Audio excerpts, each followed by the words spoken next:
নমস্কাৰ। আজি দেৱাশিষ লহকৰে ৰচনা কৰা এটি কবিতা পাঠ কৰিবলৈ ওলাইছোঁ। এদিন আপুনিও স্মৃতি হ'ব, এদিন আপুনিও স্মৃতি হ'ব, দিনবোৰ বাগৰি গৈ থাকিব, এদিন দুদিনকৈ মাহ বছৰ। আজি আপুনি মোৰ কলিজাৰ নিচেই আপোন, কিন্তু কাইলৈ স্মৃতি পৃষ্ঠাত এটি হেৰাই যোৱা পদুম, যাৰ সুভাষে মোক জীয়াই ৰাখিব।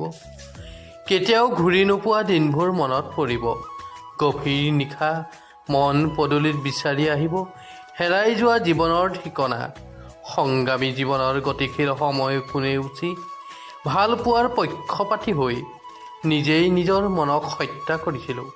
এদিন সকলো হেৰাই যাব, মৰমবোৰ ঘৃণালৈ পৰিৱৰ্তন হ'ব, পোহৰ বিলোৱা জীৱনে এদিন এন্ধাৰ বিলাব।